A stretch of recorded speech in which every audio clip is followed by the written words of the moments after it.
Saudara, dari 1.600 tenaga kesehatan yang masuk dalam penerima vaksin COVID-19 di lingkungan kerja Rumah Sakit Umum Daerah Zainal Abidin Banda Aceh, namun yang menjalani vaksinasi hanya berkisar 170 orang terhitung sejak tanggal 22 Januari 2021 lalu hingga sekarang.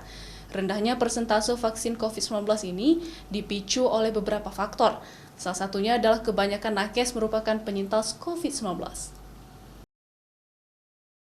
Cakupan persentase vaksinasi COVID-19 di Rumah Sakit Umum Daerah Zainal Abidin Banda Aceh tergolong rendah.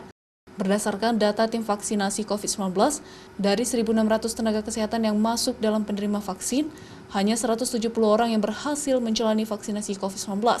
Data itu terhitung sejak tanggal 22 Januari lalu hingga sekarang. Ada beberapa faktor rendahnya cakupan vaksinasi di sana. Salah satunya adalah kebanyakan tenaga kesehatan merupakan penyintas COVID-19. Selain itu, saat melalui proses screening, rata-rata tenaga kesehatan memiliki penyakit penyerta seperti jantung, diabetes, dan jenis penyakit komorbid lainnya. Tak sedikit juga yang merupakan ibu hamil dan menyusui.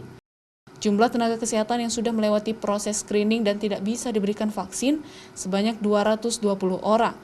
Tim vaksinasi COVID-19 juga menyatakan bahwa mereka belum bisa mendapatkan data yang lebih rinci terkait jumlah tenaga kesehatan yang sudah divaksinasi di fasilitas kesehatan lainnya, sehingga hal ini juga menjadi salah satu faktor angka vaksinasi COVID-19 di lingkungan RSUZA yang rendah. Hari ini kurang lebih sekitar 170-an orang yang memang sebagian besar tenaga kesehatan, ada beberapa orang yang juga bukan tenaga kesehatan tapi misalnya seperti public figure, seperti kemarin Bapak Gubernur, Ketua MPU, dan juga ada beberapa dari Dinas Kesehatan. Karena ada beberapa juga walaupun misalnya dokter, tapi melakukan di puskesmas sekitar rumahnya, jadi agak sulit untuk kita men-tracknya. Selain tenaga kesehatan, ada juga aparatur sipil negara yang bekerja di bidang kesehatan, seperti ASN dari Dinkes Aceh yang menjalani vaksinasi COVID-19 di sana.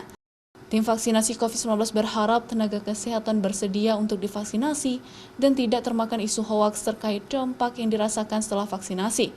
Karena setelah disuntik vaksin, penerima vaksinasi ini akan dilakukan observasi selama 30 menit untuk memastikan tidak adanya gejala gangguan medis.